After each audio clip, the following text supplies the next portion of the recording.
নমস্কার, বেনফিল ফুডে চ্যানেলের সবাইকে সকল বন্ধুদেরকে স্বাগত জানাই।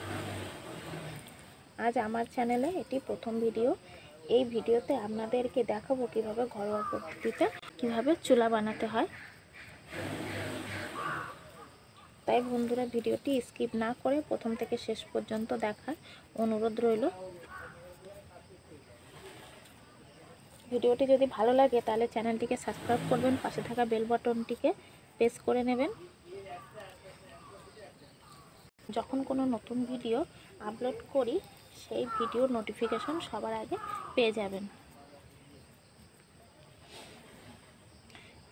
এটা টালির উপরে উনুনটা বানাচ্ছি, যে ঘরের ছাদে যে টালিটা ব্যবহার করা হয় সেই টালি নিয়েছি। আমি দুখানা টালি নিয়েছি, ইটের উপরে নিলাম।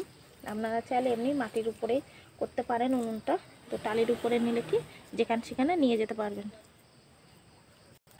এই রকম করে উনুন বানালে, এখন শীতকাল পড়ে গেছে, শীতের সময়, তো আপনারা যেখানে সেখানে রোদ্দুরের মাঝখানে নিয়ে গিয়ে খাবার বানাতে পারবেন। বন্ধুরা, কর্মবর্ধমান জীবনযাত্রার মান উন্নয়নের সাথে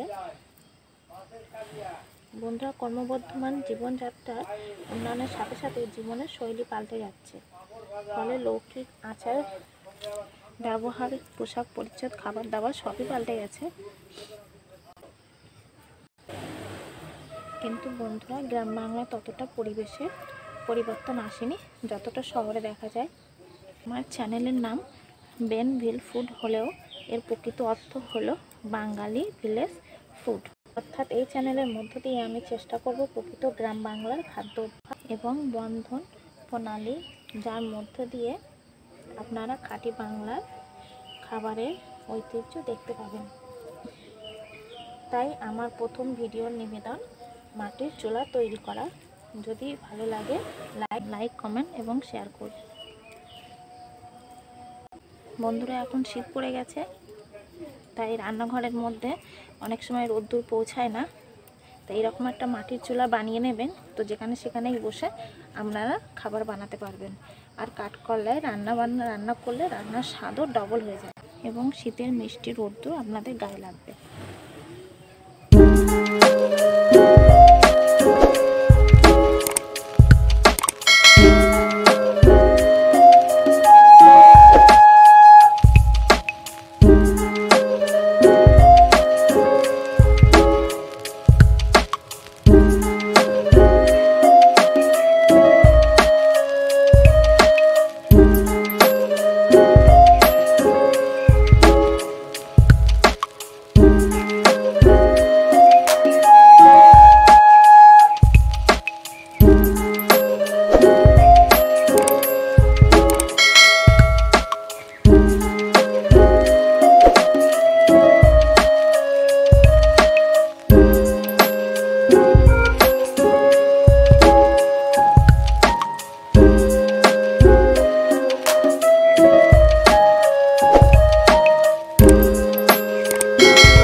আমি নিজের হাতে চুলা বানিয়েছি।